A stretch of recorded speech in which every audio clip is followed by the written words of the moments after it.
Hey guys, it's me, Tyler MV. And me, Sterling G. And welcome to the Game Savvy channel. So today on the channel, we're going to be doing our E3 predictions. Yeah. We're going to be covering Xbox, PlayStation, Nintendo, EA, Ubisoft, and much more. But first, we got a little sneak peek for you. Here's a little preview of what's to come at E3 this year. Yes.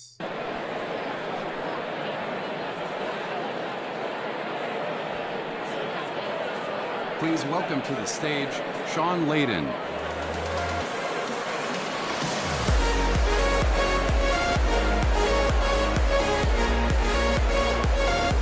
Okay, thank you everyone. That was our brand new trailer for our game titled Adult and Child Go on Epic Action-Packed Adventure.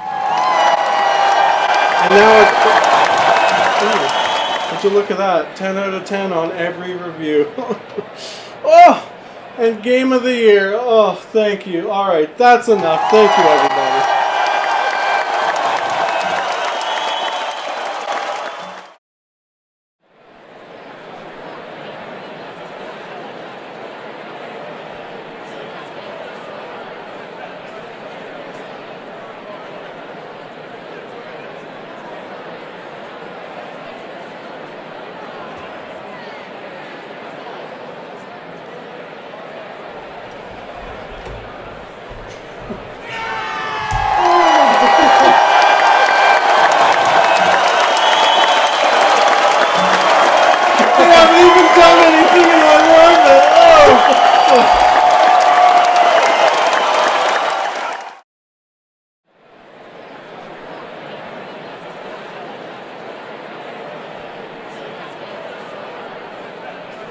Ladies and gentlemen, the head of Xbox, Phil Spencer.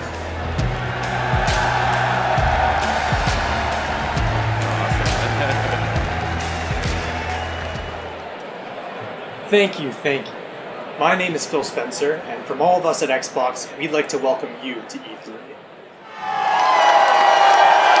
We've all shared an amazing year playing the most powerful console on the market.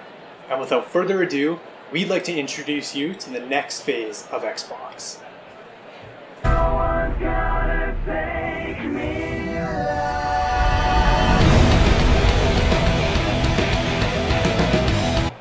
Sorry, looks like we're experiencing technical difficulties, but we promise that we've got something brand new for you guys, and here is a exclusive trailer from Xbox.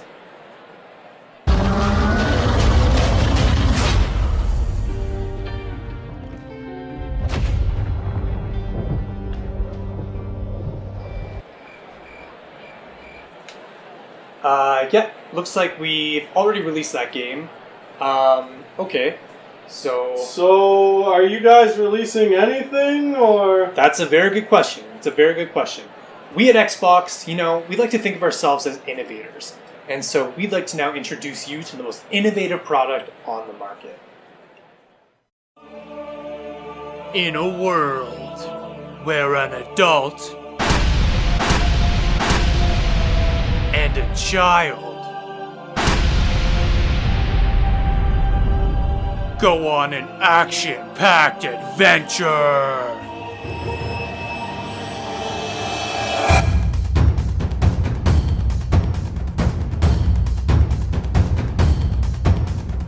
Nope. Adult and child go on an action-packed adventure is not our game. I can't work like this. So, we're not getting anything this year, or? So, Sterling, what'd you think of the preview of E3? Do you think accurate this year, or?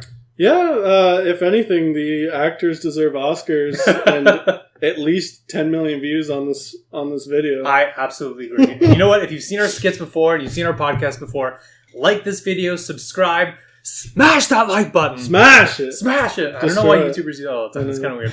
But like, subscribe, and comment below. We'd love to talk to you. So, today is a special episode. It's our E3 Predictions episode. I've been excited for this all day. It's like Christmas. Like, it is like Christmas. Christmas is like down here. E3 is like up in the sky for excitement. Honestly, E3 is like Christmas for gamers. It I mean, is. aside from Christmas, because you actually get a lot of games. If you're lucky, I don't get games for Christmas anymore. Yeah, I don't either. Actually, me and my brother like exchange games. We know. Yeah. We know That's we want true. games, so that's what we get. When me each and my other. brother would live together, we'd get each other games that we knew we were going to play and Yeah. then trade afterwards. It Oh. was kind of like a win-win situation. So I think we'll just dive into the E3 predictions. I mean, I think, we'll start with PlayStation. There's some stuff we should get out of the way first. Like, Sure, go ahead. PlayStation confirmed that they're going to be showing the main showcase is Spider-Man, Ghost of Tsushima, The Last of Us, and Death Stranding. Oh, okay, cool. Yeah, cool. so they're confirmed to be there. I think that's like their main thing, obviously. Yeah. And Nintendo said they're only showing things from 2018, nothing onward. Okay, that's Yeah. very interesting. So like, So, whatever Nintendo shows, can we expect them to be released this year? yeah, Or everything. Okay. No, everything that they're showing is releasing in 2018. Okay. There's not. They're not going to say like, oh, we have a new like 3D Mario game releasing in Christmas of 2019. That's kind of interesting. Yeah. Okay. Because, a lot of game companies will go up and be like, you can play this in 5 years. And it's Yeah. like, all right, okay. That's fantastic. I think I can speak for both of us when I say our predictions. We tried to get as specific as possible because, it's easy to say like, oh, this game's going to show up at E3. Yeah. Like, who cares? We're going to give out release dates. And we're going to talk about some games that we hope are there. And some moments that are going to like really excite us if they happen. So, Also, what do you think about next gen? Do you think we're getting anything like new PlayStation, new Xbox? I mean, we have been talking about, or online has been talking about how like we're in the final life cycle or whatever, the final cycle for PlayStation. So, but I mean, it kind of seems like, how long has it been out for? It's been 5 years. It's been only 5 years? Yeah. To be fair, I think that means like this is the final full year. Yeah, I think that means next year they're showcasing it for like a 2020 release. Like they'll show it at E3 next year and be like, it's going to be available like early 2020 or something. Okay, cool. So on that note, let's get into the PlayStation predictions. So here is Game Savvy's E3 predictions for PlayStation. And we're going to throw it to you, Sterling, for the very first prediction. I think we're going to see some Final Fantasy VII Remake. I think we'll get to see more gameplay and more of what they've been working on. Or you think we're actually going to get to see some gameplay? Yeah, I mean, we've okay. already have, right? We've seen like a tidbit, but I don't think I think it'll release next year. You think? Really? Because the rumors that I've heard is that it's very far behind in development. Yeah, that's what I've heard. Oh, yeah, I guess so. Like, So that's the thing. It's hard to tell because you don't know for sure, right? It's always rumors. It's always leaks. No, I know. And as a prediction, I think that's really good too because it would be like really surprising, really exciting. Like I'd love to see a Final Fantasy VII remake gameplay because I think they're changing up the gameplay, eh? Yeah, it's not turn-based anymore. It's more like Final Fantasy 15. Where it's like hack and slash a little bit. I don't really like that. I'm more of a turn-based guy, but you got to evolve for like, that's what people like nowadays. It is kind of weird that they moved away from turn-based because I really love turn-based too. I felt there was a lot more strategy to it. I guess you could argue that the hack and slash is a little more fun, but I actually thought the strategy behind it was interesting, which was fun for me, and you'd always get surprises too. Like games have shown that turn-based can be fun, just like Persona 5. Like people love that game. Pokemon, yeah, like exactly. the biggest like gaming franchise. People always say like, "Oh, turn-based is so boring," but Pokemon's the best-selling RPG of all time. Yeah, and it's turn-based. So that's kind of interesting. Moving away from that, and you know what? I would love to see some gameplay from Final Fantasy VII. So I think that's a really good one. What also sucks is that so people rag on Final Fantasy 13 for being so simple with combat. It's quoted as the game where you can just press X and win, which has not been proven to be true. Yeah. But I have seen a guy go through all of Final Fantasy 15 holding the circle button because that's dodge, right? Yeah.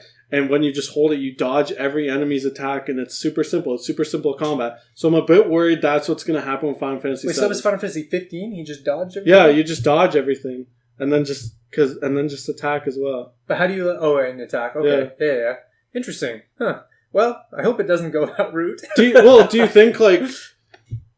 How do you feel about 15's combat? Because I like it. People said it. That's what they released that style of combat with 15 so that they can like kind of water that into Final Fantasy VII Remake. Yeah. Like, that's what people are used to. That makes sense. I do find it a little boring, but it's interesting with some of the powers that you can use, especially that throw the sword, and like that's just fun to use, period.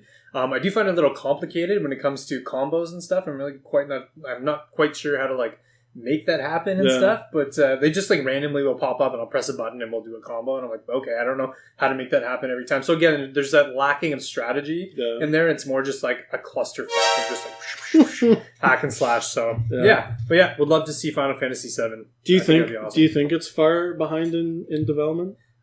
I think so, just because we haven't seen a lot of it. That's true. But this E3 could prove me wrong if your prediction comes true. It was showcased 2 years ago, I believe. So if it released next year, that'd be 4 years since they first showed it. So. That's very true, and I know they are like all hands on deck right now with it. So Final Fantasy VII is like one of the biggest RPGs of all time. That's very true. And they said for years and years, like, we're never going to remake this game. Like, it's too big.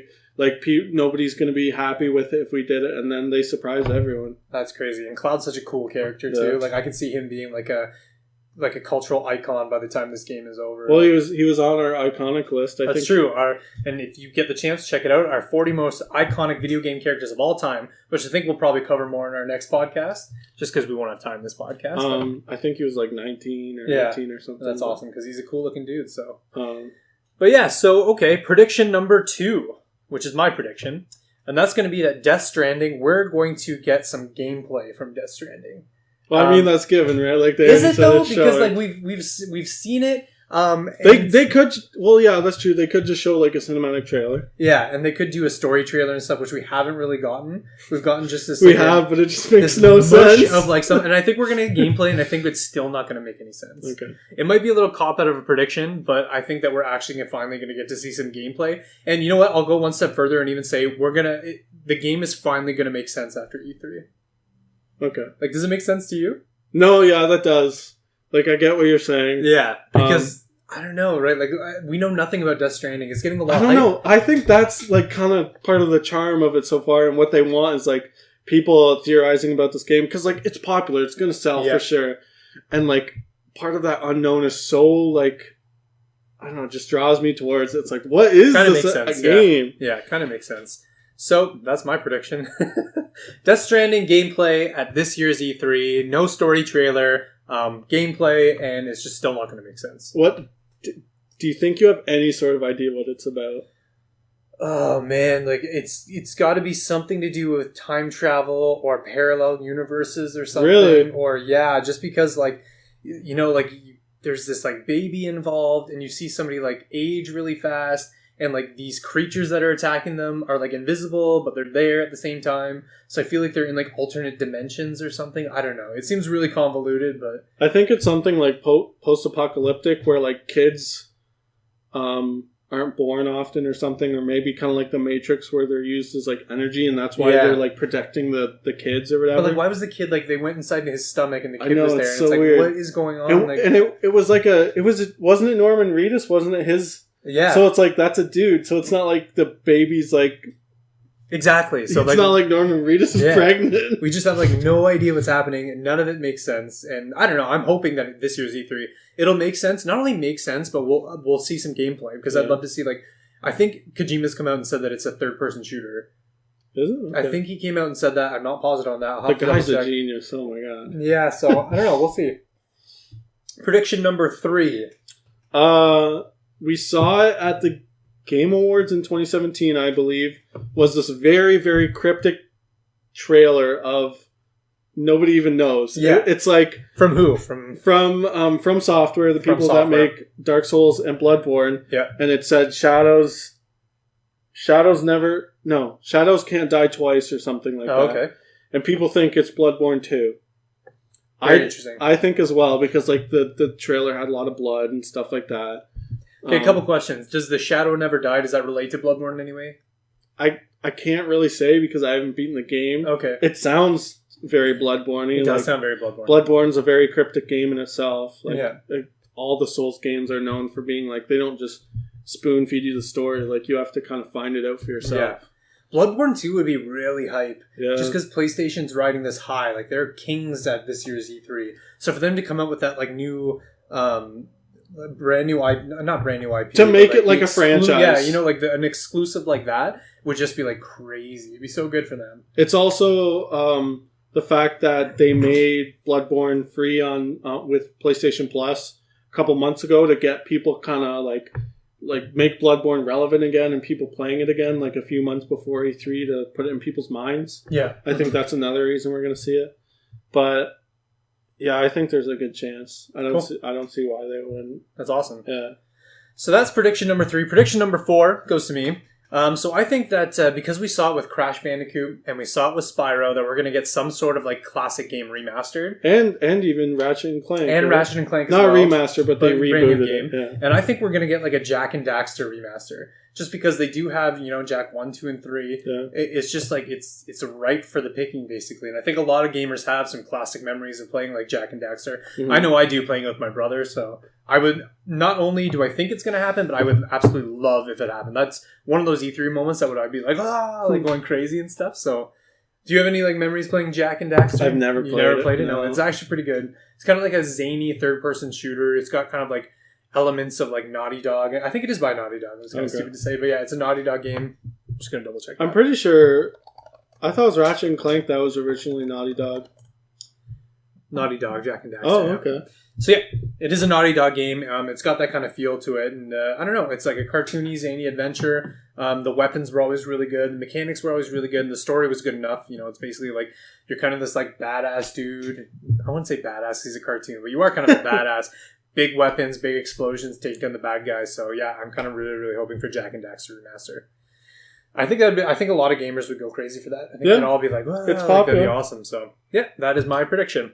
How about you for next? Mine is we're gonna see like a little teaser trailer for Persona 6. Really, Persona 6? Yeah, I know it's kind of far out there. Like it's pretty early. I haven't heard anyone talk about it, but I think it might happen. To be fair, like the point where they released stuff about Persona 5 and when it released was very long. Yeah. People like thought the game was in development hell and stuff, and I think we'll get a short bit, and I don't think they'll use the same assets near say, but I think the game will be somewhat similar as Persona 5. Okay. And I do think it will sell even better because like so many people it got me into the series. I'd never played Persona before the 5th one. Mm-hmm. So I think it'll do well, and I think we'll see it at E3. Cool. And so for my last prediction, The Last of Us 2 is going to be there. I'm going to predict that we're going to get a story trailer. I'm going to predict that we're going to get some gameplay out of it. I like how we're using predict, but for this, like, you know it's going to be You know it's going to go down. And I think that's going to be, like, their last thing that they're probably going to come out with. I don't think they're going to have... You know, here's another prediction. I don't think PlayStation's going to have any huge, big surprise announcements. Like, Persona 6 would be a surprise announcement. Yeah. Bloodborne 2 would be a surprise announcement. But I don't think they're going to have any this year. Well, not so much Bloodborne 2, because, like, people already kind of expect that. I think when you say, like, surprise, like Final Fantasy VII Remake surprise, where nobody saw it coming, like, everyone flips out about it, like the when internet gamers get flips out. blindsided, like Super Smash Brothers, Nintendo exactly. thing. Yeah. I don't think PlayStation's going to have that moment this year. And why? Because I don't think they need it. I think right now they're kings of E3, like they're kings of the gaming industry right now. They can just sit back and relax and like, here's what we're doing for you gamers. We don't need to surprise you. Mm. And so, well, I think, we're going to get Last of Us 2 story trailer. We're going to figure out what's going on. And we're going to get some gameplay. I think that's going to be their biggest showcase of this year's E3. Didn't they say that you're going to play as Ellie and not Joel? I think I heard that. Could be. Yeah, that would be kind of interesting. Have you played Last of Us? I have, yes. Oh, it's so good. It is very good. It's probably one of the best games I've ever played. I found it very short, to be honest. Yeah, it was kind of short. I remember I didn't have a PlayStation at the time, and my buddy was like, here's my PlayStation 3, you have to play it. Gave me his whole console for the weekend. Played through it, but the story was just so good the whole time that I was just like, man, like, it's very, very good. Yeah. It's kind of funny that, again, and we showed it in the skit, but that it is always, with PlayStation, it always kind of seems like adult and child just go on an action-packed adventure, and they play off that kind of dynamic between them. So, I mean, if it works, don't fix it, right? Yeah. If it ain't broke, don't fix it. PlayStation, you keep doing you. That's when you know, like, a game is good, when, like, you give your friend your console, be like, you have to play this. Yeah, absolutely, yeah. So that's it for our PlayStation predictions. If you guys got predictions, comment below. If you like what you saw, like, subscribe, do all that fun stuff. And we hope you enjoy this year's E3. All right, so then on that note, we are going to get into Nintendo E3 predictions. Ooh. And so here is Game Savvy's Nintendo E3 predictions. We're going to start with me, actually, on this list. So the first things first, you know I'm a huge Pokemon fan. So I'm going to predict that we are going to get a new Pokemon for the Nintendo Switch at E3. Acting like I'm not a Pokemon fan. Come on. I know, but the last time you were like, have you ever had a big E3 moment? I'm like, Pokemon for Switch is going to be my big E3 moment. Yeah. I think it's going to be underwhelming, though. That's my very specific prediction. I think that they're going to showcase it, and all gamers are going to be like, what? Like, what is that, man? Because I think it's way overhyped. Like, I know I'm overhyping it. And two, I'm going to put up the screenshot that's rumored to be the screenshot for the new Pokemon game. And when you kind of take a look at it, it's not like... It looks like a Game Boy game. Like, it looks like when I think you're developing a game for the technology that you're putting it on, you should take full advantage of the tech. Mm-hmm. And it almost seems like they're not taking full advantage of the tech. And I don't want to say they're mailing it in, because Nintendo rarely does that. But I don't know. It looks very underwhelming. I've heard that people think that this is to kind of tide people over for like the next huge Pokemon game on the Switch. I kind of believe that. Me personally, because I don't think we've said that. Like, the rumors are that it's a Gen 1 remake. Yes, okay. And so I'll also throw this up, but we got some like rumored box art, and we have what are the names? It's like Let's Go Pikachu and Let's Go Eevee. And Let's Go Eevee. And like, how do you even feel about those names? I don't mind them, because it's like, where are we going to go with these crazy ass Pokemon names with like Pokemon Sun and Moon? They've done all the colors. They've done all like the like gold, silver, blah, blah, blah. So it kind of makes sense. And it ties in with Pokemon Go being so popular. And they've rumored that it's somehow going to integrate aspects of Pokemon Go.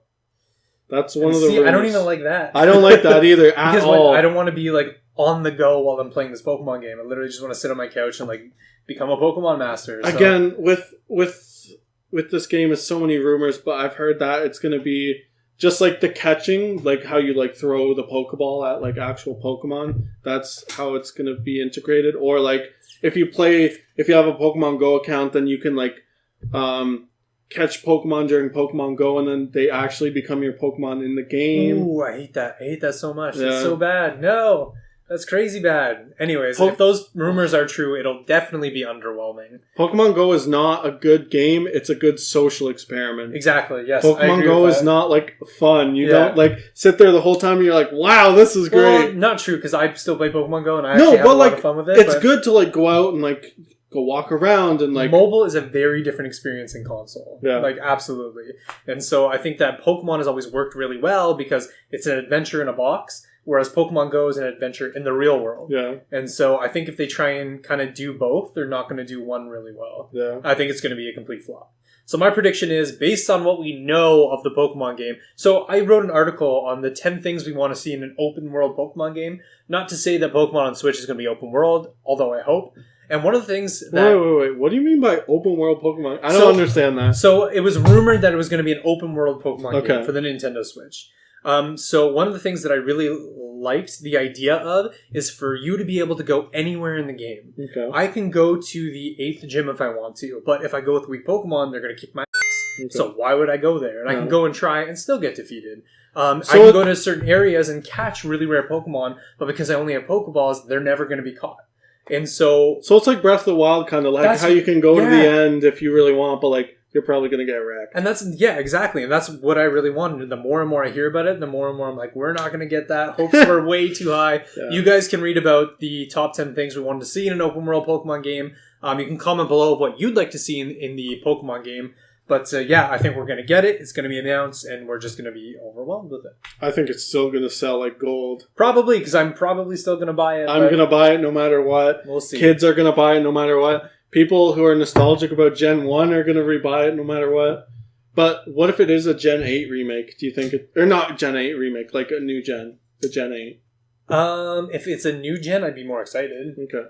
If it's a Kanto remake, I would love them to reinvent Kanto. We saw that in Breath of the Wild. They completely reinvented Hyrule, so why can't you do the same with Kanto? I think that's a possibility. So I think they can do this right. I just hope that they do. But I just feel like they won't. So I don't know. So for the next prediction, let's throw it to you. We're gonna finally see the new Fire Emblem game.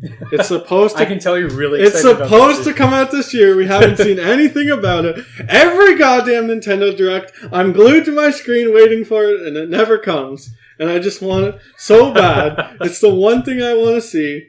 So what do you think we're going to get from what do you think they're going to show from a Fire Emblem game? I think they will show, the game's got to be far in development. Yeah. I think we're going to get, a cinematic plus gameplay trailer. I think, I've heard rumors go around that it's going to be a soft reboot of the series. It's just going to be called Fire Emblem. And for the Switch? Yeah. Because I've never actually played a Fire Emblem game. I've always wanted to. Yeah. I would love them to do a soft reboot. It'd be fantastic if I could just jump in and play and kind of know what's going on based on the game in front of me rather than the games in past. So it's like I know you've played Advance Wars. It's like that, but each of your soldiers you stay with the whole game. Mm-hmm. They're personalized. You become friends with them. Blah blah blah blah blah. So it's the exact same kind of gameplay as that, but a bit more strategic and yeah. So and you think it's rumored to be out this year? They've said it's coming out this year.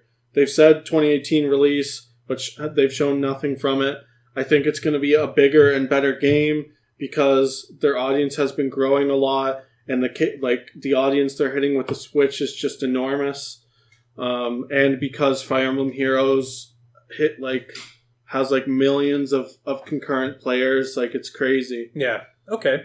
I think that'd be awesome. I'd love to see that at E3. So. And even smaller stuff there's 7 characters from Fire Emblem and Smash now. It's insane. Yeah, that's very true. Didn't you just write about Fire Emblem on the website? Oh yeah. Was it everything we wanted to see in the Fire Emblem game? I think it was the second biggest article I've ever written. Yeah, yeah, that's crazy. I mashed that. If you are interested in Fire Emblem, please read my article. Please talk to me about it because I want to talk about Fire Emblem. Go check it out on GameSavvy.net. He did a fantastic job, and it got me excited for Fire Emblem. So we'll move on to my prediction. I'm going to skip that one and go I'll save that one for last.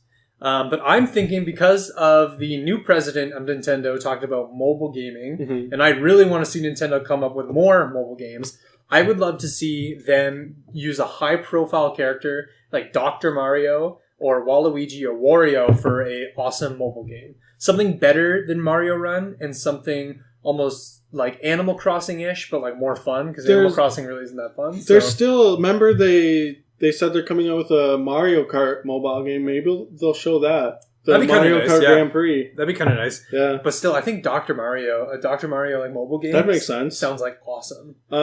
I hope with the new president that they make better mobile games. Yeah, because, Shigeru Miyamoto's always is it fun? Focus on fun. Some of the mobile games they've come out with isn't that fun. No. Animal Crossing has got a weird kind of game loop or whatever, and it's just not great. I'm hoping that we see a high-profile character in a new mobile game, and I'm hoping that it's fun as hell. So that's it. Are you saving this one for last? Because they've confirmed this. It's going to be there. But is it going to be out before Christmas? Yeah. As a brand new game? Yeah, they've said it's releasing this year. Well, now I'm going to come up with a whole new prediction. You could do a character prediction or something. Hold on. Let me come up with a new prediction. It's the one thing they've said is it's gonna be playable at E3. All right, so do your prediction. I'll talk about this in a second. Okay. I think we're gonna see a new Mario sports title or Mario Party. I think the time is right for that. I would love a new sports title we know tennis is coming out, right? I want Mario Soccer. It's so good. I've never played that one. Oh, it's so good. Yeah, it's a lot more strategic than people think. It had a really good online community. There hasn't been one since the Wii days. They could go normal Mario Golf, but Mario Golf seems so boring and typical. They could do a new baseball game. They could do a new soccer game, something. Yeah, I think that'd be awesome. But I think more interesting is definitely the Mario Party. There's been rumors about them making Mario Party 11. I think they should even just Mario Party 11 sounds so like it sounds corny when you get up to 11 games. Yeah. Like call it Mario Party Sunshine or Mario. You know what I mean? Like Mario Party Galaxy. Yeah. You know, like so. You know, 11's a high number to go with Nintendo. Maybe calm it down. Did you play 9 or 10? No, I didn't. I mean, I might have. I go to the Blurry Pixel all the time. We just hit up Mario Party. They're so bad. Are they really? So what it is that like it's typical Mario Party, but instead of you like facing off against all your friends, you all move together on like in a car. No. And then like at the end of the round, you might play a mini game. You might.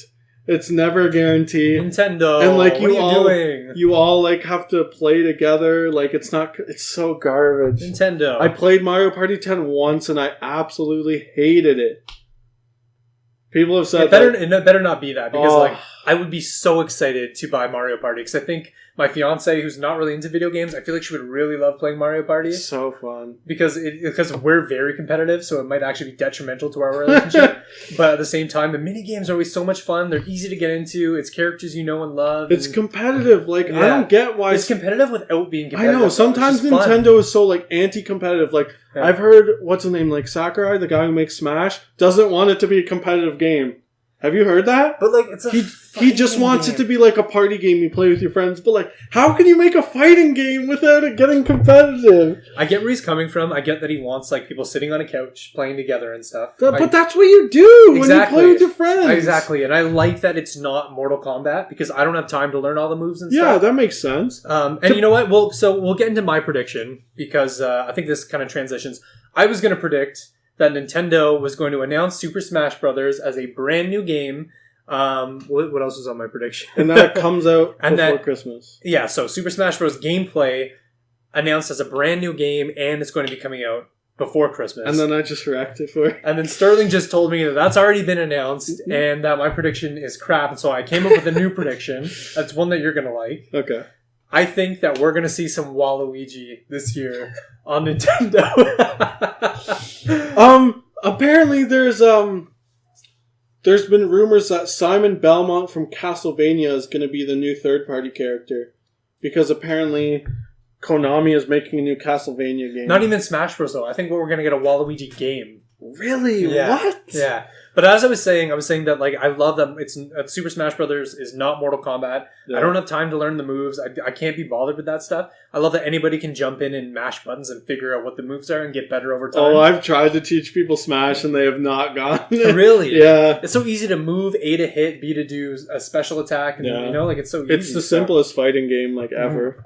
So I get that he wants it to be more casual. It still has to be competitive to be fun though. You have to make it competitive. So Super Smash Brothers announced, and I think that we're going to see Waluigi in some capacity at this Nintendo, just because he is such a popular character. You wrote an article about Waluigi. I'm in the process. In the process, very of long Waluigi? process. Oh, cool. We have so many other things with E3 coming up. A lot of E3 stuff coming up for you guys. Waluigi should be at the forefront of everything, in my opinion. Like, screw this E3 nonsense. So I would love to see a Waluigi game, or him in Super Smash Brothers, or I would love to see like a Luigi's Mansion with like Waluigi as part of that. Can you imagine? Like, because when you think about like Mario and Wario, I'd love to see because like I find Luigi's Mansion is like Luigi's game. Yeah, like, no, it is Super Mario and Luigi's Mansion. And I would love to see Waluigi as the bad guy of that game in some capacity. Yeah. So Waluigi's going to be at E3 this year. You better book it. It's been predicted. When we tally up like who's right and wrong, that's an X. That's a meh. So that's it for our Nintendo predictions. We hope you enjoyed them. If you've got, I still got one. Oh, I'm so sorry. We saved the best for last. Oh my gosh. Okay. All right. So here's the last Nintendo prediction for you guys, and it's the best one. I think, in typical Nintendo style, that they're gonna be like, oh, that's the end of the show. Oh, wait, we have one more. One more thing. One more thing. Steve Jobs. Yeah. I think it's going to be a new 3D Zelda in the same way that Majora's Mask was to Ocarina of Time. Okay. So it's going to be a new, like, Breath of the Wild, same assets, but different game, different story, different enemies, blah, blah, blah. Okay. Here's what I think about that. One, I would go crazy for that. Oh. I would pee myself. I'd be so excited about that. Two, How long has Breath of the Wild been out for? 2 years. It's been out for 2 years now? No. It's been out a year. I was like, a year and a half. I was like, has the Switch been out for 2 years? Has it? No. Okay. But to be fair, and I know games are so much harder to make nowadays, like the dev time for Majora's Mask was like astronomically fast because they use the same assets. Okay, I can see them using the same assets. As we discussed a little bit before the podcast, I think the biggest issue would just be level design, because like the shrines were just like so well done and so detailed and stuff. They probably can't use the same stuff. But I love that they reinvented Hyrule. And one thing I would love to see, and you just mentioned it, I would love for Majora to be the bad guy. I think Majora is a very underutilized villain in like the Zelda universe. I would love to see Majora just because he's a little more zany and a little more magical and stuff. I find him like scarier than I do Ganon. too. Yeah, like he's kind of freaky. He is, and if they get the Skull Kid back, like I think he's just terrifying, and I think he'd be an awesome villain for like Link to face off with and stuff. But I with like surprise announcement, because they said they're only really like showing games in 2018. I think that'll be like their surprise that it's not going to come in 2018. Yeah, but that's the one game they announced for like Beyond. It's kind of a good strategy to say we're not showing anything beyond 2018 and then show something beyond 2018, because then it completely just like I don't know what you call that, because you don't expect it. It is the surprise. That's a surprise. Yeah, that would be awesome. Yeah, would completely sideswipe gamers in a good way. That's what I was trying to say. But like 2 years to make a game with the same assets as Breath of the Wild, like I think that's doable. As a guy who makes games, so I would assume, I mean, they're using the same code, they're bringing over a lot of the same assets, but like the level design and the narrative, and even just like general, I think design is just going to be the biggest one, because not just like character design and stuff, but like even just like, I guess if you use the same towns and stuff, and if you have generally the same people, like they have to make it different, right? They have to make it like 10 years later after Ganon or stuff, right? People are going to change. And so I think it's just, the design of everything is going to be the most complicated, and the level design specifically. So do you think that they would go with shrines? Do you think that because Ganon's defeated, shrines are done? I think I've never played Breath of the Wild, but I think they do something else. Because, so one of the beefs that I know my brother had with Breath of the Wild is he didn't like the and this might be a spoiler for somebody who's not played it, but he didn't like the 4 animals in Ganon.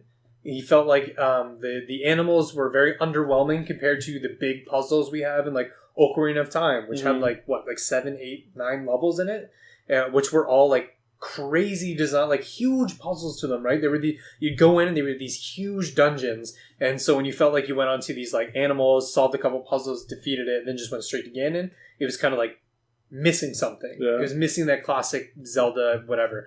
So I would love to see them kind of go back to that. I could see Majora using some sort of magic to like raise a couple things or whatever. Maybe he has like layers across Hyrule, and you have to go into Majora's layers and stuff, and take down those puzzles. What if it was just like this really cryptic teaser trailer, and then at the end you just hear like Majora's like signature laugh? Oh my god, that would be insane. That would be so good. That creepy like high pitched laugh. Or even honestly, even if it's just like the crazy like mask salesman or something, like because he's a creeper too.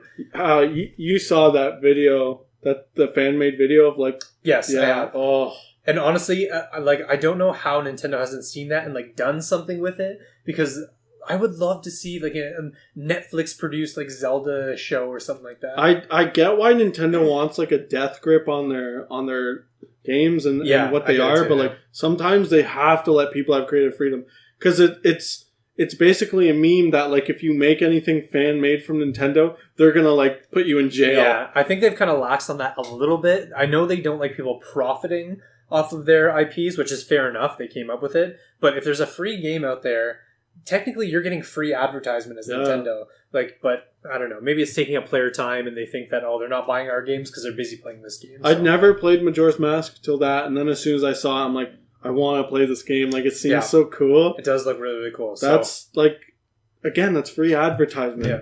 So what do you guys think about a new Zelda game being announced at E3? Too early or absolutely awesome?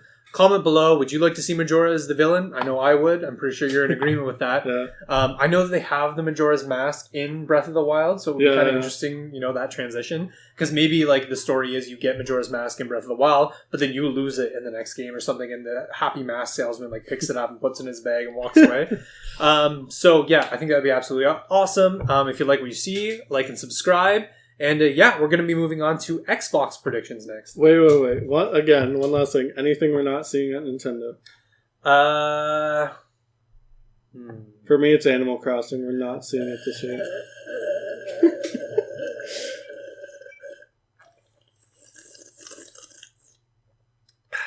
I agree with Animal Crossing. Come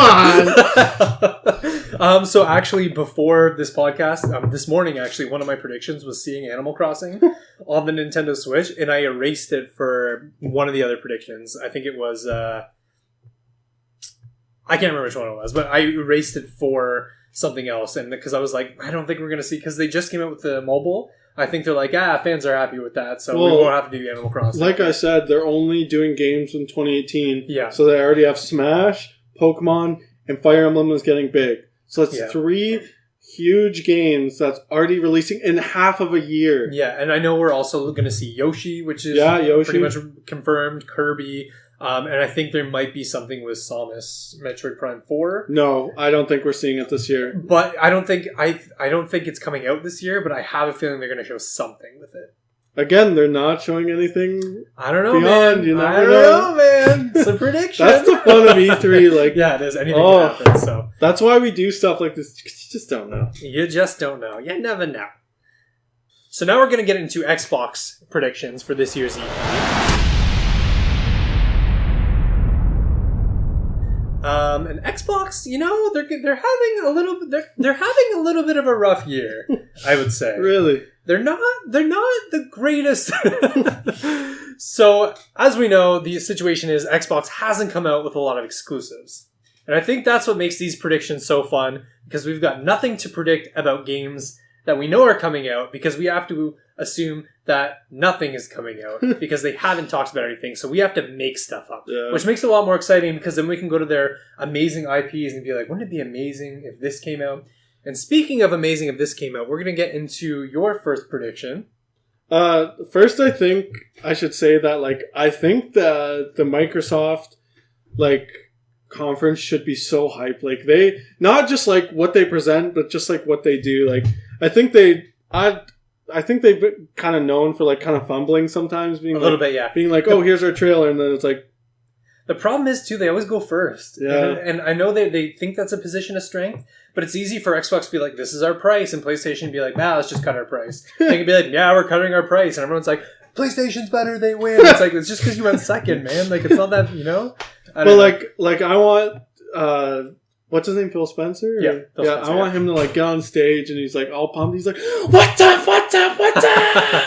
Xbox! I don't want them to do that, because they're very North American. They're very America whenever they present. And I'm like, just tone it down. They're just, just calm it down.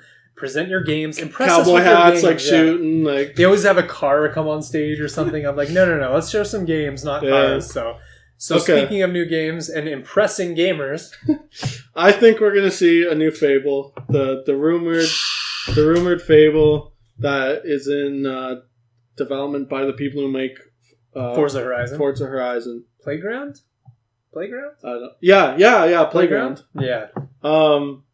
It was my first ever article I wrote for Game Savvy. Look at that! Wow, a little throwback. I think it's time again. Like you said, we need more games. It's a classic Xbox exclusive. I find that the fantasy RPG is kind of missing from the Xbox lineup. Yes. We had The Witcher 3, we've had Final Fantasy, but Xbox exclusives are kind of just explosives and guns and all that fun stuff. So kind of be nice to take a trip back to Albion and stuff. So yeah, I'd be totally pumped for a new Fable game. What would you want from it, though? What I want from it? I want the first promise we ever got of planting an acorn and it grows to a tree one day. Over time? Yeah, that Peter Molyneux lied about. I definitely want them to keep the sense of humor, because that was the best part of the Fable British humor. series. It's a staple. I definitely like them to keep the consequences of your actions. I think that's one of the best games to do it. And I would really love them to keep... I always liked that you turned into a demon too, whatever that was called. Yeah. I know when you were mean. like bad or whatever. So if you haven't played the game, if you're bad, you kind of grow horns and get glowing eyes and stuff. What? And if you're good, you stay like a human. So I would love them to keep that too. I think it's really cool. What I want them to go pre-first game. I want them to where it's like the height of the guild, like maybe even like you're one of the founding fathers or something. Because like in number 2 and 3, like the guild isn't even a thing. Yeah. You're in the Industrial Revolution, like you have guns, like I don't know. It just for me the first one is the best. It has all that. Like, it has the magic, not like the literal magic in the game. It just felt so special. Yeah. It had all the interesting, like, weapon types and spells. And, like, pretty sure in the third game you get, like, 2 different types of weapons. Yeah. And, like, 2 different types of, like, guns. And that's it. So one thing I would also like to see from it is I was talking to somebody about this the other day. And he thinks that open world games are, like, really overwhelming. Because I was like, oh, you like RPGs? So, you can play Skyrim, you can play The Witcher 3, Breath of the Wild is really good. And he's like, yeah, but those are all huge games. I kind of just want something more linear. Yeah. He's like, do you know of any linear games that aren't shooters? And I was like, not really. They don't really... Fable's a bit more linear. Which is what I'm hoping they keep. I kind of want them, like, give me a fantasy world, give me an RPG where I level up and stuff and can go out and find bad guys and grind a little bit. Give me awesome weapons that drop once in a while, but give me a linear story. Like, I don't want open world for Fable. So that's kind of something that I hope they keep. Mm-hmm. So yeah, I'd be pumped for a new Fable game. I think that's an awesome prediction, to be honest. What is your next prediction? All right, so as I was saying, is that we don't know what they're going to do, and I think they need to go big or go home for this E3. I don't... So I'm going to say a brand new Halo game. But that's the thing. Is that big? Like, I get Halo's a big game. Halo's huge. I know, but that's the thing. Like, I'm pretty sure everyone's expecting them to talk about Halo and Gears of War. So we have had no rumors coming out for a new Halo game.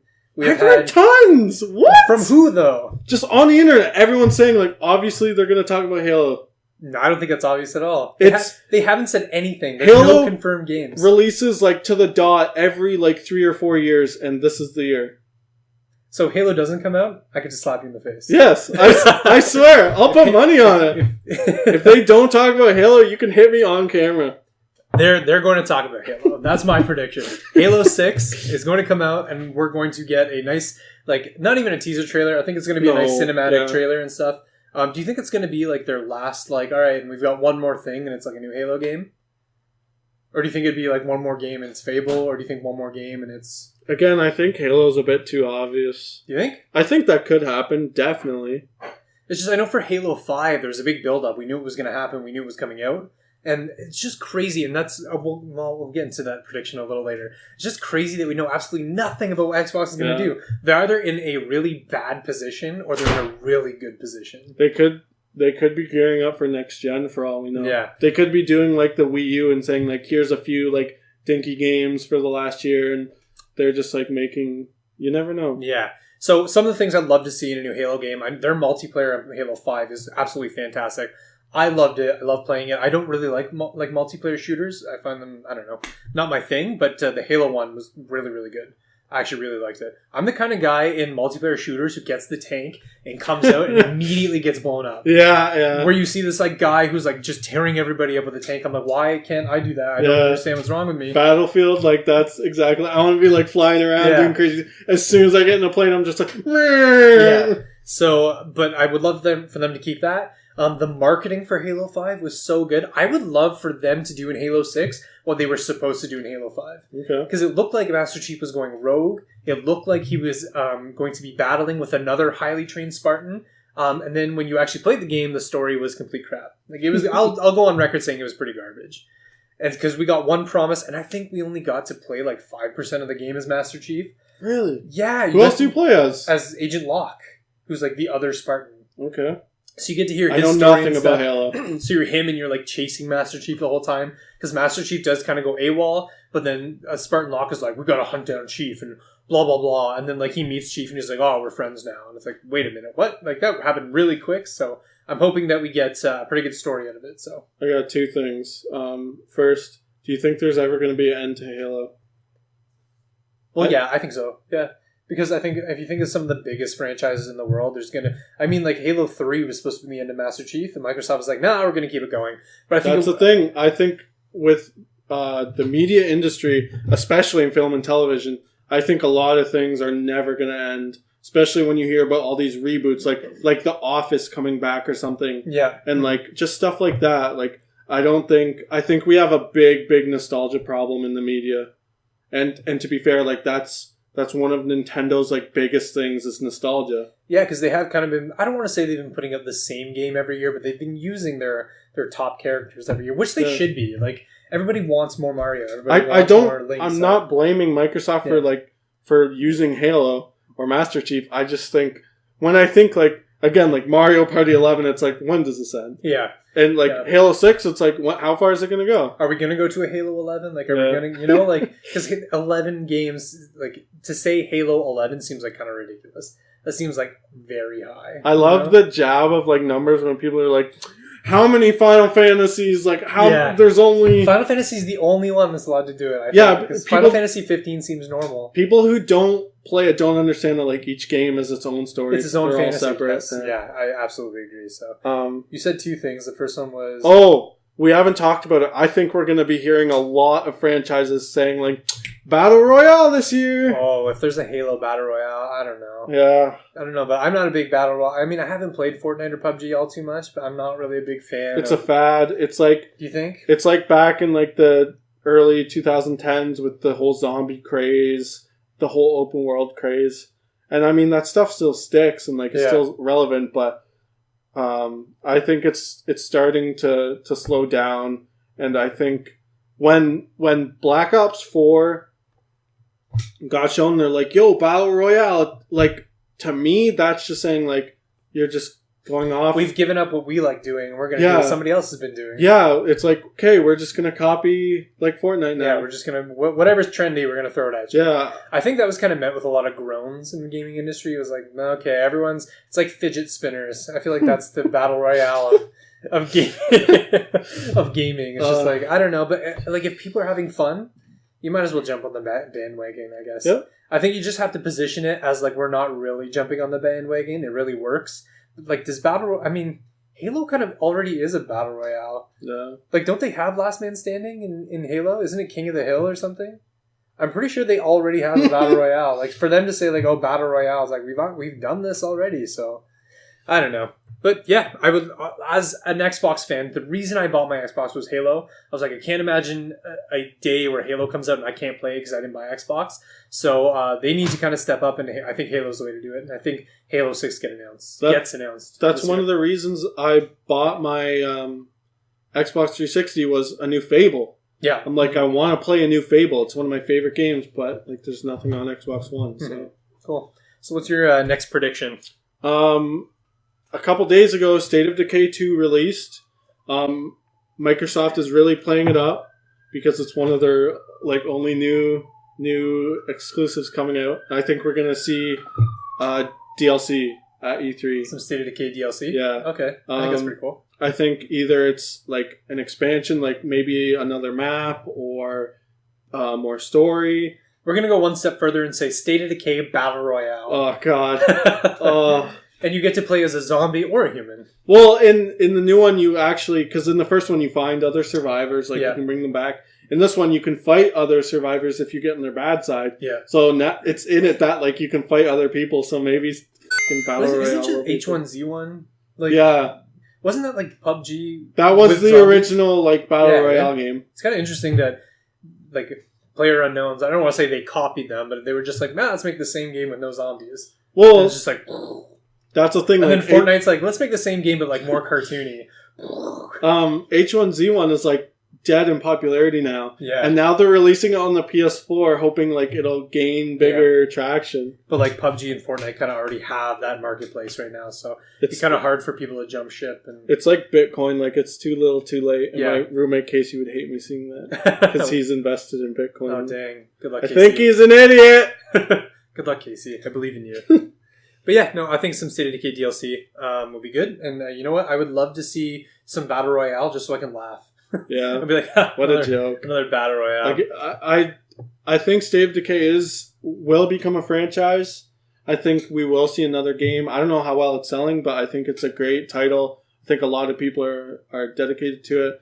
and the first one got DLC, so I think it's a possibility. Cool. So my next prediction, and I think this is going to be a fan favorite because it's one of my favorite games of all time, and I think that we're going to get a classic remaster of some older game like Battletoads or something, but I'm going to go one step further and say we're going to get a brand new, maybe... Remaster or Hold brand on. new? Let me think. Because I would love for it to be brand new. That's a thing. Like, I think that's unlikely. I know what company you're going to talk about and say, I don't get why they're not using these like old games, no characters. It makes no sense to me.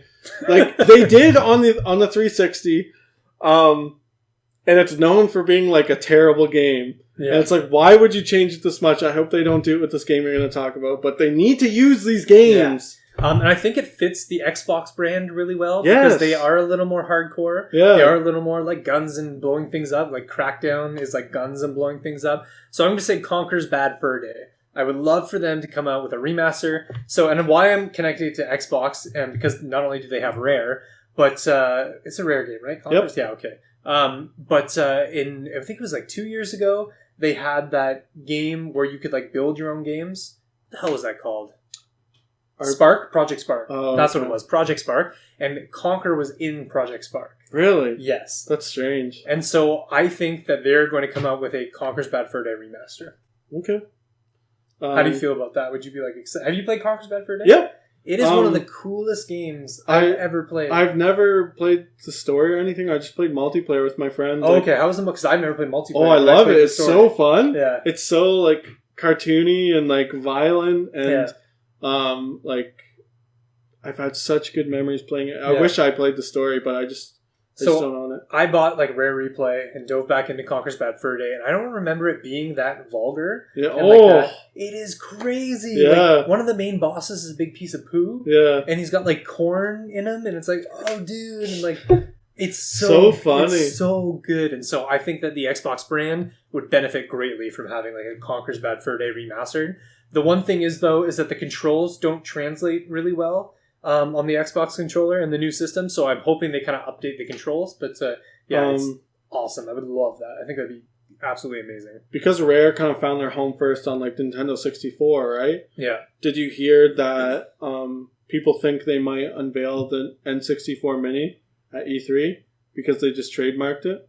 No, that'd be kind of cool. And people want like Banjo-Kazooie, and people are like, how are they going to do that if Microsoft owns Rare? And we have seen Nintendo take the stage on other people's... I think they were on Ubisoft stage, and I think they were on PlayStation stage for something.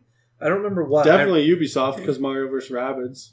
Maybe that was it. Yeah, maybe they took the stage with... I'm pretty sure they took the stage with PlayStation as well to talk about some game. I can't think of it right now. Because I remember being like, wow, that's fantastic seeing... Yeah. Or, no, maybe it was PlayStation taking the Nintendo stage to say, hey, one of our exclusives is actually coming to the Nintendo Switch. I think that's what it was. I think that's it. And so I don't know where I was going with that.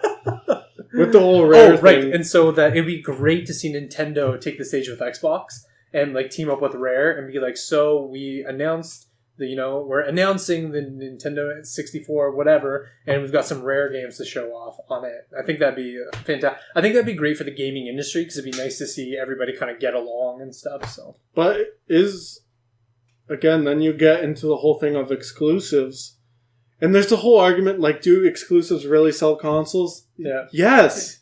Yeah, but the thing about the new Nintendo system that's coming out is that they're exclusives, but they're not current. Yeah, they're old. But so I just mean like, there's no harm, no foul. I don't think that would be a problem. I think like if they're all like, let's all join hands together and just like release all of our games on the same thing. Yeah, I think that's a problem. I think it would even benefit Nintendo if they okay, we're going to release Banjo-Kazooie, but Xbox is like, we'll just take a royalty from it, and it's like, okay, yeah, we'll sell consoles, make money of that. We'll give you a royalty for having the game on it. Yeah. Everybody's happy. So I'm hoping something like that happens. Was that your prediction? The N64 on stage with Xbox? No, God, no. Because that'd be a fantastic prediction. That'd be something that's out I don't think it'll happen. I That's don't think Nintendo will really partner with Microsoft. I think they'll always go for Sony first. Okay. Because it's the Japanese market. Japan, yeah. So what's your prediction, your next prediction? Microsoft is known for multiplayer games. They said that's their thing compared to Sony single player. So I think we're going to see a new giant like IP of some new multiplayer game. Mhm. Some Current IP or a brand new? brand new. A brand new multiplayer IP. Yeah, I think it's going to be something very like flashy, very eye-catchy. Obviously, like probably a shooter or something. Yeah. Maybe not in the same sense of like Overwatch, but more in terms of like Call of Duty or something more. That'd be kind of neat. Yeah. Because, I mean, we have seen awesome games coming out for the Xbox that have been canceled over the years. What was that Dragon game that was coming out? It looks so good. Yeah, oh, I know which one you're talking about. I can't remember. By Platinum? I know it's by Platinum. I don't remember the name of the game, but and it's just like, it's hard to hold out hope for new games by Xbox when, you know, they kind of like ruined the Fable franchise by saying, what was it, Lionhead was the studio? They like buy studios, shut them down, and then like rebuy them? Like they had Lionhead, and then they were like, we want you to make this Fable game, and it sucked, and we want you to make this Fable game, and it sucked. And then they get shut down, and it's like, all right, we're going to make a brand new Fable game with this studio. And I think Lionhead's sitting there going like, why didn't we just make a new Fable game? They said they're like, we wanted to make Fable 4, like why can't we just make it? I assume Microsoft was just telling them and be like, no, we want you to make Legends, we want you to take advantage of the Kinect, and like, I don't know. So it's kind of hard to hold hope when Microsoft seems to be pushing certain things that just like aren't good for anything. So I don't know, but I would love to see a new multiplayer IP. I think that'd be awesome. I know with Valve, we're getting Quake.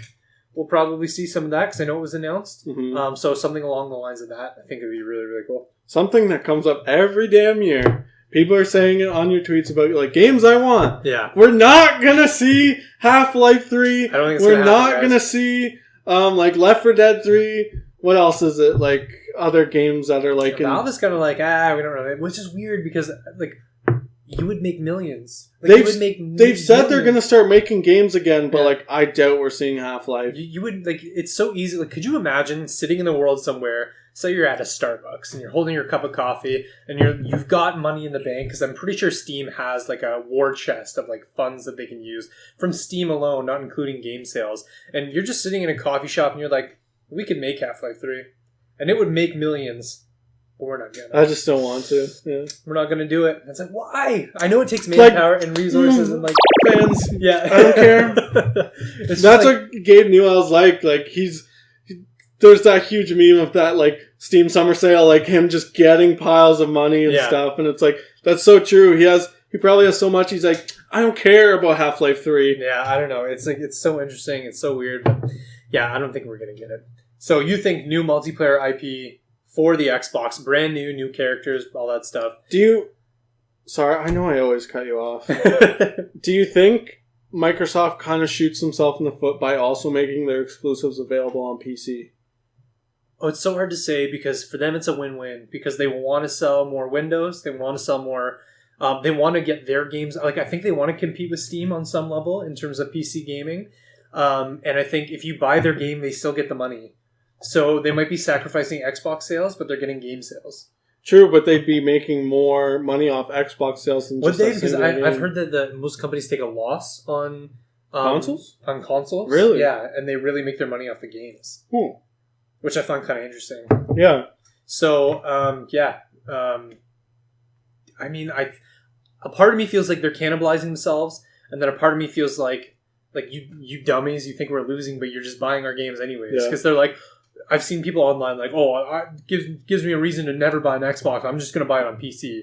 And Xbox is sitting, or Microsoft sitting there being like, yeah, that's what we want. That's why we made it available. So you can choose between PC and Xbox. You dummies. Like, what are you doing? So, I don't know. I don't think it's all that bad. Okay. So we'll go on to the last Xbox prediction. I think it's the best one. And I think people on here are going to be like, you idiot, this is never going to happen. But I think that Xbox is going to win this year's E3 hands down. Hands down! Hands down. They're going to make Nintendo look like a joke. They're going to make PlayStation look like a bunch of gaming noobs. The odds are so stacked against them, it's ridiculous. So here's why I'm saying that. I don't think it's going to be that intense. I was just being dramatic. But I think they are going to win because they have to win. Because if you think about where Nintendo is in the market right now and where PlayStation's in the market, like PlayStation is coming off Horizon Zero Dawn and God of War and all these amazing games, and they're going to be showcasing Hideo Kojima's new game and Last of Us. Nintendo just came off Breath of the Wild, Super Mario Odyssey. They have all these fantastic... I mean, Donkey Kong Tropical Freeze just got really good reviews. as well as releasing a brand new console that's like super successful and super It's awesome. technically next gen. So literally PlayStation and Nintendo are sitting back going, all right, your move, Xbox. Like, we've done it all. And we've got nothing from Xbox. We have no idea what games they're going to be showcasing. We got Sea of Thieves, and like a lot of people didn't like it post. In the last, did they release any exclusives last year besides Cuphead? I don't know. Anything. Like, the fact that nothing comes to mind to you. When we say exclusives, we mean like biggish games. No, just exclusives. Well, like, they could do, like, dinky little Xbox Live arcade I know, games, like, but, what, though? Like, you can't even think of one. Like, I think their biggest game, we'll talk in terms of size. The two biggest games they came out with are, like, Cuphead as well as Sea of Thieves. Which, Cuphead was actually pretty good. I actually liked it. Sea of Thieves was really underwhelming for a lot of people. Mm-hmm. And then, obviously, State of Decay a couple nights ago. But it's just like, you've done nothing. We know nothing going up to E3, so you better impress the gaming world. To be fair, I don't think Sea of Thieves or State of Decay is a AAA game, though. Yeah, it's definitely an exclusive, but it's not going to sell consoles. I think that's the bottom line. And so they really have to go out there and they really have to prove to, first of all, Xbox fans that we've invested in the right company. Because you spend a lot of money on both the games and the console, right? Like, if you think about it, you buy 10 games a year, 10 brand new games a year, that's $1,000. And the consoles at the time were like $500-$600 and stuff. Plus, you're paying into online gaming every month, right, with this subscription. So, like, first and foremost, they have to convince people that Xbox was the way to go. You made the right investment because we're taking care of you. And then next, they have to convince gamers we're also taking care of you in next gen somehow or for years to come. Because they still need to convince Nintendo players and PlayStation players, hey, come over to our side. So they've got a huge job to do this E3. And they've got to... Like, this is their biggest E3 of all time, I think. Because I think this is going to pave the way for next generation for them. Because if they flop this year, they're going to be the brunt of a lot of jokes. Like, if you think they're going to be the laughing stock of the industry. Yeah. And when it comes to next generation, I'm even thinking about going PlayStation. Because I was full Xbox the whole way until this year where I missed out on Horizon Zero Dawn, I missed out on God of War, I missed out on all these fantastic games, and I'm like, why did I buy Xbox? That's what I did. I jumped from Xbox 360 to PS4. Yeah. Because I was like, all the games I want to play are on PS4. So I'm thinking, like, next generation, I might be thinking PlayStation. Xbox convinced me otherwise. Like, this is your moment. This is what you need to do. So again, like I've said, I'm a huge fan of State of Decay, but that's not enough for me to buy a friggin' Xbox One. Exactly. Yeah. I don't care if it's like $100. Yeah. I don't want to dish out that money for one game. I agree. I absolutely agree. So yeah, that's my prediction. I think Xbox is going to win. I think people are going to walk away going hands down. You know what? There's always going to be people that are no matter what PlayStation won. It's always going to be no matter what Nintendo won. And it's always going to be no matter what Xbox won. But I think definitively, like, from a rational standpoint and from like a non-biased person, I think I'm going to look at all three and be like, no, Xbox had the better presentation. They had the better surprises. And I think Xbox fans feel the most taken care of coming out of that. So What I hate seeing online and what I don't understand is, you know, you always see this garbage about the console wars and blah, blah, blah. Like, it's super childish. What I don't get is when hardcore Xbox fans say the media is biased towards hating Xbox. It's like, it's not biased towards hating it. And I mean in the sense that people say that, like, as soon as, like, something like State of Decay, people are like, boom, bad game. yeah. Like, no, that's not true. People aren't, like, getting paid to talk shit about Xbox. It's not a thing. The problem is that they're not coming up with bad games. They're coming up with unimpressive games. Yes. Yeah. People aren't saying State of Decay is a bad game. Like, it's like a 70 on Metacritic. They're saying it's a buggy game. Yeah. There's a lot of problems with it. It's still good. It's just that it's not, like, a masterpiece like God of War was. Yeah. Like, it's... PlayStation has definitely taken a more artistic approach to their gaming platform. Yeah. And Xbox has definitely taken a... almost like a connectivity approach. Like, their multiplayer, you know, if you want to play your sports games, you go to the 4K console. If you want to play your multiplayer games, you go to the 4K console. That's, you know, like when they look at something like Call of Duty, which can be played on anything, they're thinking, what console are you going to play that on? And we're positioning ourselves to pick Xbox. Yeah. So they're almost relying on third-party platforms. But not even Xbox or Call of Duty gives priority to PS4. Yeah, and that could be, you know, there could be like deals we don't know about as to why they're going more PS4. But I think Xbox is putting all their money in, we have a 4K console. So if you're thinking in terms of graphics and power, you have to pick Xbox because definitively we have the more powerful console.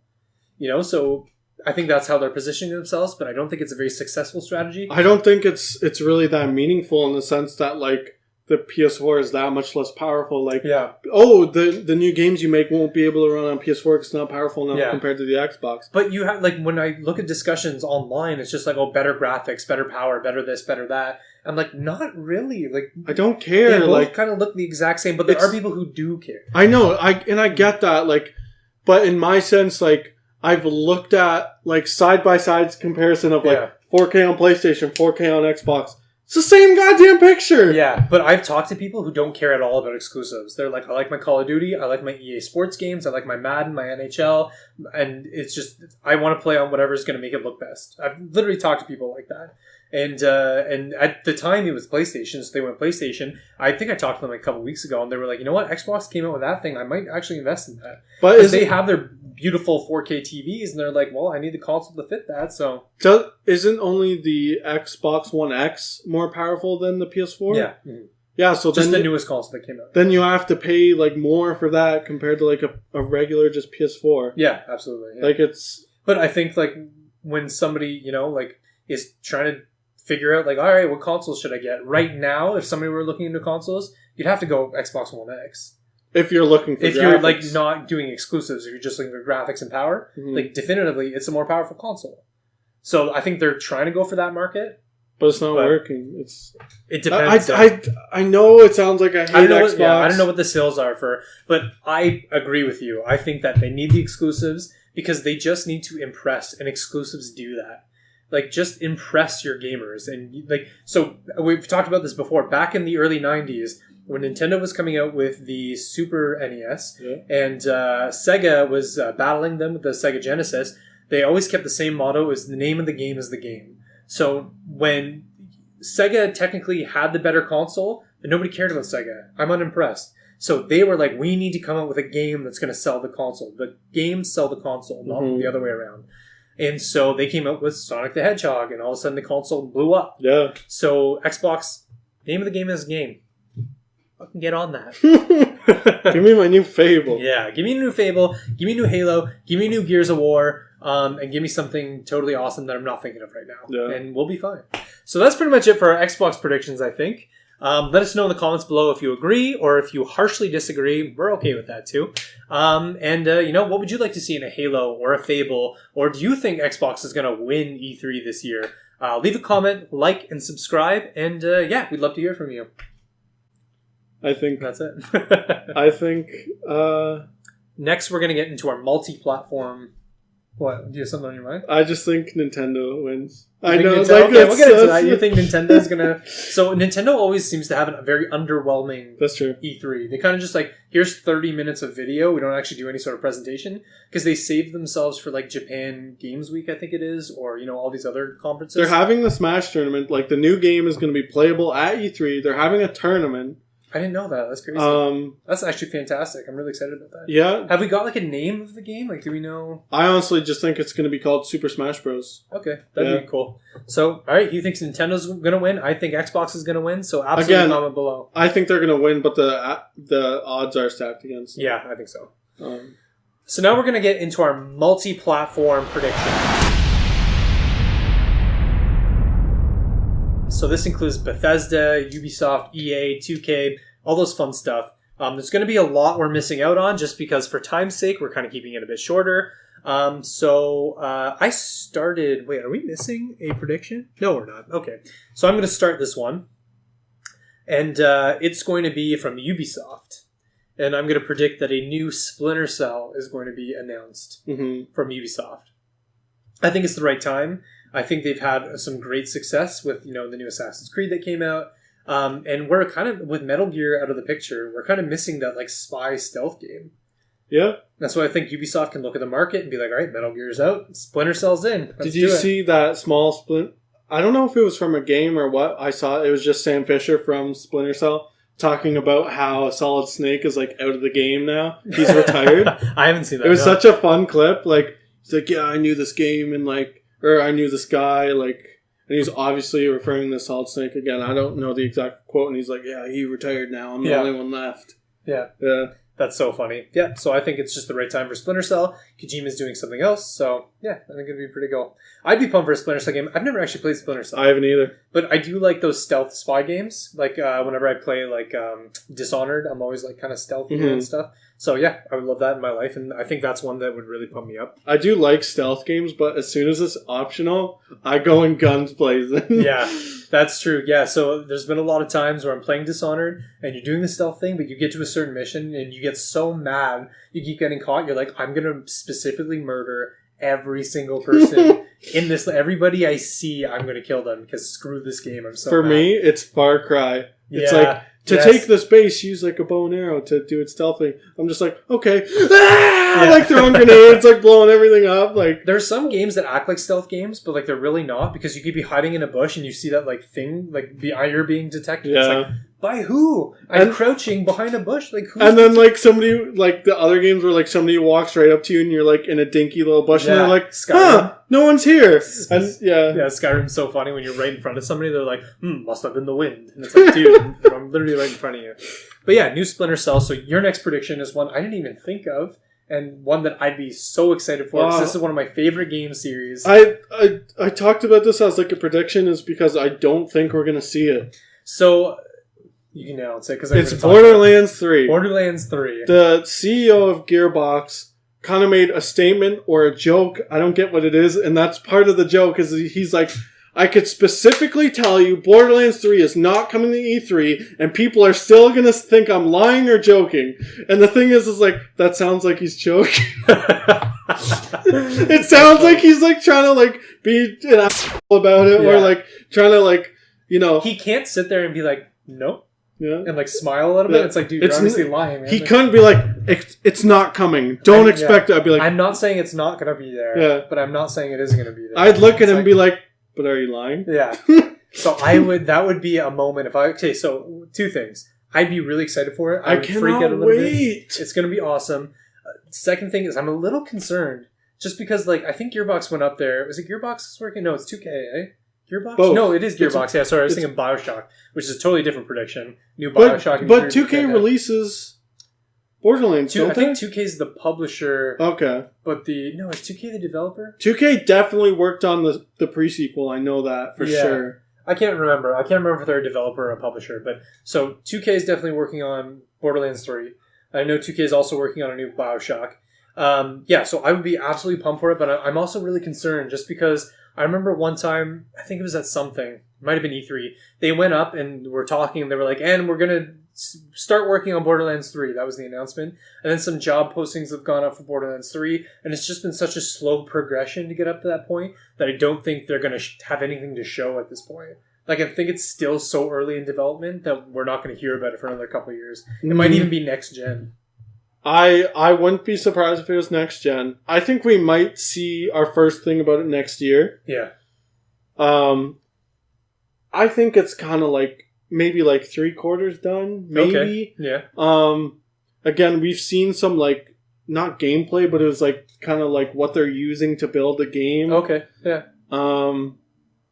That jump from the first game to the second game was huge. So I feel Borderlands like 2 is so good. I There's feel so like much content in it. I feel like that jump to the third is going to be huge. It's Yeah. going to be a massive game. It's going to be AAA. It's going to be beautiful. I don't think we're seeing it. Well, I want to see. It's just saying we're not going to see it is such a breaking my letdown. heart. Breaking my heart. I know. And you know what? So let us know in the comments below if you'd be excited to see Borderlands 3. But I would also like to talk about BioShock really quick. Yeah, I was just going to say, we totally didn't even... Another 2K franchise. And so I read an article on IGN, and it's like something is coming to E3 from 2K, and it's either Borderlands 3 or BioShock. Most likely, if out of those two, I think Borderlands 3 is more in development, but there's a chance that BioShock could be shown, a new BioShock game could be shown here. Just like a teaser. It's possible. And I would love to see, so those two games, I would have freak out E3 moments. I'd be like, yes, and you're probably going to see a video of me doing that because we're going to have full E3 coverage on the days when those are happening. So, but yeah, I would also love to see a new BioShock game. Mm-hmm. So those are some fantastic predictions, I think. Is there anything you'd like to specifically see in Borderlands 3? For me, I'm just like, keep the entire thing. Like, just give me a new story because, like, it's just like I can't think of one thing where I'm like that specifically sticks out because the whole thing just blends so well. Like, The sense of humor, the action, the loot that you can get is fantastic. The story is fantastic. Like, have you played the Telltale Borderlands games? Telltale? Yeah. No, I haven't. No. I definitely recommend. Yeah. I think I might own them. It's I think I might the have ending, like just like the end of Borderlands 2, very much opens up the like universe of Borderlands. That's because at the end of Borderlands 2, right, they get the map of like there's like 20 other vaults, right?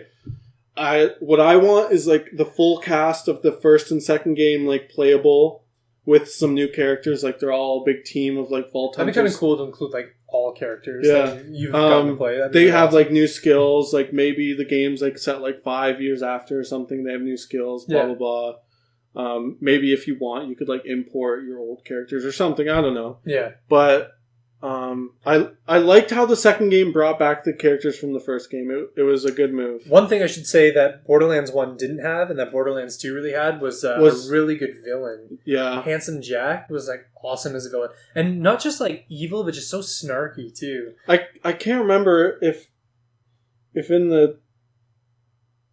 Is it Telltale? Is that how you say it? Yeah. Telltale, yeah. Yeah. Telltales. Because he's in it. And that's after number 2. I can't remember if he dies or not. So he might be able to come back in some way. And I wouldn't be mad. He's such a good villain. He is an amazing villain, yeah. I loved Handsome Jack. So I'm kind of hoping if they do announce Borderlands 3 that we do see an awesome villain. So we'll get on to the next prediction, which is mine. And so it's very specific. So we know that Kingdom Hearts 3 is going to be there. It's supposed to release this year. Yeah. So I think that Square Enix is going to give us a definitive release date for the game. But I also think that we're going to get an extensive gameplay trailer. And I also think this would be kind of amazing. It's not even video game related. Mm-hmm. I would love to see a Final Fantasy-esque anime or movie that catches us up on the story. Yeah. I would love for them to come up with something on Netflix that releases, because the story's so long and convoluted, and like even if it's just a montage or something, like, you know, hour and a half long montage of like this is where we got to. Mm-hmm. Basically, I think my prediction is they're going to come up with something like that. Yeah. They're going to come up with an anime or a movie that kind of like puts the whole story together, so you can watch that and jump into Kingdom Hearts 3. Yeah, I've had the story explained to me like 10 times, and I just like by the end I'm just like, huh? Well, when I started Kingdom Hearts 2 and I was playing as Roxas, I think his name was, I was just like, I don't know what's happening. And then halfway through, you start playing as Sora again. I'm like, I still don't know what's happening. Yeah. So yeah, I think that we're going to get a definitive release date. I think we're going to see a nice story trailer as well. I think we'll see some gameplay, and I think we will get like an anime or a movie or something. Okay. I would prefer a computer graphic type, like Pixar type movie. But I would also love an anime. So what? Because there's like confirmed Toy Story and Monsters Inc. What other like Pixar, Disney? What do you think else is going to be in it? I personally love the classics. So the best thing about Kingdom Hearts is that, like, for example, Nightmare Before Christmas is one of my favorite movies of all time, and I got to go in there and explore Halloween Town. Do you? Yeah, that's so cool. Yeah, and you get to play with Jack Skellington and stuff. What? Yeah, so you get to explore Halloween Town. You get to explore like Wonderland from Alice in Wonderland. So you get to go to all these amazing worlds you grew up with as a kid. Even what's the forest called in Winnie the Pooh? I can't remember. I can't remember the name, but you go into a storybook and you get to like meet Winnie the Pooh and stuff. So I love that, and so I'm trying to think of like classic things that we kind of haven't gotten yet. I don't know if we've gotten Lion King. What about? Oh, this is so insane. You know what's a Disney franchise? Star Wars. Yeah, that would be kind of cool. Wreck-It Ralph is going to be in it. Oh yeah, that's true. Which would be kind of awesome because it is like video game related too. Mm-hmm. So Wreck-It Ralph's pretty cool. I always liked the villains from Disney. Like Maleficent's a really good villain in Kingdom Hearts. What's his name? Hades, really good villain in Kingdom Hearts. Didn't they go to like Pirates of the Caribbean once? They did. That's so cool. And that was pretty cool too. So yeah, in terms of the areas to explore, I'm trying to think of like what's Disney that would be like awesome to like jump into. Frozen's a huge franchise. And I don't think they've done like a snowy level. Mm-hmm. So I think maybe Frozen, I'd like to see them do a snowy level. I know that's kind of a lame answer, but... What if they... You know how, like, Disney's supposed to buy Fox? Yeah. What if they put, like, Deadpool into it? That would actually... You know what? Even Marvel, yeah, I didn't even think of that. Yeah. If they have, like, Thanos as a bad guy in Kingdom Hearts, I think that'd be... I think that'd be kind of cheesy, actually, but... But yeah, so that's my prediction. Kingdom Hearts 3, but more specifically, a release date as well as an anime or a movie or something. Would love it to release with that. So, yeah. What do you got for us, bud? Did you see ours, like, kind of coincide? Oh, yes. So we got the same prediction. That's so funny. So, I think Bethesda is going to show a new game. They have a rumored sci-fi game in development. That's not like Fallout? No. That's, like, brand new. Futuristic? I don't really know. Okay.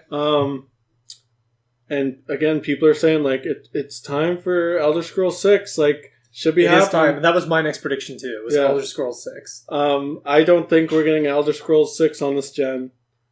I think it'll be next gen? Yeah, I think it's obviously getting to the end of this gen. I think... well, Skyrim came out close to the end of the Xbox 360 gen. Did it? I thought it came out in 2011. Wasn't it? When did the Xbox One come out? 2013? Kind of close? It's very close. Because literally, like, Skyrim came out, people played it, and then the Xbox One came out, or PlayStation 4 as well, and then they remastered it, like, they put it onto the platform right away. That's true, that could happen. Both The Last of Us and Skyrim and Grand Theft Auto 5, all kind of, like, these massive, amazing games came out. So the good thing about, like, games coming out at the tail end of the console is that these developers have really mastered and, like, kind of got the most out of the console, and that's why all the best games seem to come out near the end. So I could see Elder Scrolls coming out this gen. Yeah. So I think that we will get something Elder Scrolls just because when Skyrim releases, they've got people still working on it, but I would assume they go right into pre-production for the next Elder Scrolls. Yeah. I think they might take a little time off to kind of like go away from the crunch that developers have and kind of rest a little bit. But you have to think that they're in development of Elder Scrolls. It's been how long? It's been 7 years. So it's like and especially because they keep putting Skyrim onto other games. Yeah. So you're getting a lot of money. You're getting a lot of funds from the Elder Scrolls franchise. You have to be putting that into Elder Scrolls 6. They've done Fallout. What else have they done in the past few years? I mean, they just came out. They're Doom? coming out with a lot of like shooters. Like they're coming out Doom? with Dishonored 2. They came out with Wolfenstein 2. There's one more that I'm not thinking of because I'm a big dummy right now. But Prey was the other one. That's the one I'm kind of in the middle of that. And I'm not really liking it all that much.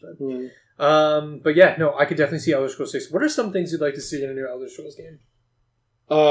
Let me counter that. Where would you like to see Elder 6? Ooh, I don't know the world well enough to like really say. People think it's going to be Valenwood. Again, I don't really know that much either. It's going to be what, sorry? Valenwood? Is that what it's called?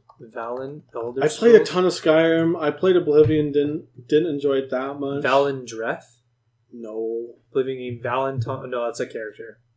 Apparently, there's like one continent in Valenwood. In Tamriel that like nobody's even seen the people from it, so people think it's going to be there. That'd be really cool. Alright, so just looking up some pictures of Valenwood, these could be like... No, that's Elder Scrolls Online, Valenwood. I'm going to throw some pictures up for you guys. It would look amazing in Valenwood. What am I looking at? That's like some Lord of the Rings Lothlorien shit. Like, that is really cool. It kind of reminds me of, if anybody's read the Legend of Drizzt books, the Forgotten Realms kind of series. It's got that kind of like feel from it. I'm a huge nerd, by the way, if you didn't know that. Yeah, no, it looks awesome. I would love to see it in Valenwood. Mm-hmm. That's something I would definitely like to see. And again, Elder Scrolls is another one of those things where it's like, just keep doing what you're doing, man. I love the RPG aspect. I love the skills tree that you got. Just like, don't fix what ain't broke, man. Mm-hmm. Give me the same game in a different world with a different story. That's it. One thing I would like to say is, what is the story with the Elder Scrolls? When you collect all the Elder Scrolls, doesn't something happen? I believe. So I would like to see something that hints towards finally getting all of the Elder Scrolls. Again, I've played, because I bought Skyrim for the Switch, because I'm like, hell yeah, I love it. But I don't know. Here's my thing with Elder Scrolls that I truly believe. Name 5 characters from Skyrim that aren't very generic. Okay. All right. Dovahkiin. No. That does not count. The King of Whiterun. That does not count. I have no idea. Okay, I could probably name like 10 characters from The Witcher. Just like side characters, but like... The Red Baron, Triss, Yeah, you're right. Yeah, I could probably name like a whole bunch. Yeah. Siri. Yeah. The friggin' dwarf who lost like the license to his house. Like yeah. I could name Dijkstra. I could Doo-Doo. Like that's the thing. I think the Skyrim and the Elder Scrolls kind of has forgettable characters. So the difference, though, I would say, is that Skyrim is a little more like there's less story to it because like Witcher, it's like it's Geralt's story, right? Yeah. Is it Geralt or Geralt? It's Geralt. Geralt, thank you. So it's Geralt's story, and that's what you're playing. And there's characters and people in his life that play an intricate part in his story. Whereas Elder Scrolls, it's your character's story, but like you're not a character. Yeah, you're you, and you design you, and you put yourself into the world, and you're. So the great thing about like dramatic writing in video games, and the great thing about video games that makes it fun is that you put ordinary people in extraordinary situations. And I think the Elder Scrolls series is one of the best for doing that. Yeah. I think Oblivion, you start as a prisoner and you're in a cell and you're like a nobody. In Skyrim, you start off as a prisoner again. You're a nobody. You escape and you're just out into the world. So I think it's going to be one of those things again. It's going to be an ordinary person in an extraordinary situation. And I think that's what they do best. Yeah. And I think it makes it more immersive that you can't remember any of these characters. I don't know if I agree. No? Okay.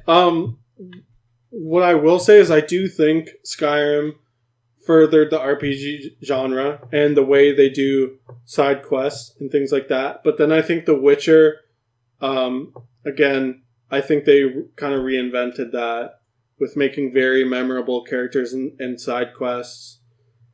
CD Projekt Red is very good at that. Yeah. They're so good because one of the points I watched the No Clip documentary. If you haven't checked out No Clip, you should go to YouTube, check out the No Clip documentaries on your favorite developers. But they said they made a point that like there was no fetch quests. Yeah. Literally every quest they would ask, what's the twist? What's the story? What's the surprise? I love it. It's so good. That's why the characters are so memorable and stuff. So you have one more prediction. Actually, we'll put that on hold for a second because I forgot to charge my laptop. You big dummy. Hi, and welcome to the Sterling Show, where we talk extensively about my sex life. It's not good. All right, so you had one last prediction for our... I'm going to try and think of one while you're saying yours. Well, because we both did the Elder Scrolls and we spent some time on it, but I'm going to try and think of one more. We were talking about CD Projekt Red is the fact that they are bringing something to E3, but they haven't said that it's Cyberpunk 2077. I mean, it has to be. It's like the only game they're working on. It's just unnamed RPG. Cyberpunk. So, what if it's like The Witcher 4? They're trying to be clever. It's not working. We're on to you. You never know, man. We're on to you. That's the beauty of E3. Is that your prediction? They're going to come up with something that's... No, I think it's Cyberpunk. I'm just trying to like throw it out there. Cool. I think it is interesting that they have not specifically said it's Cyberpunk. Yeah, that is kind of interesting, actually. So what was your final prediction?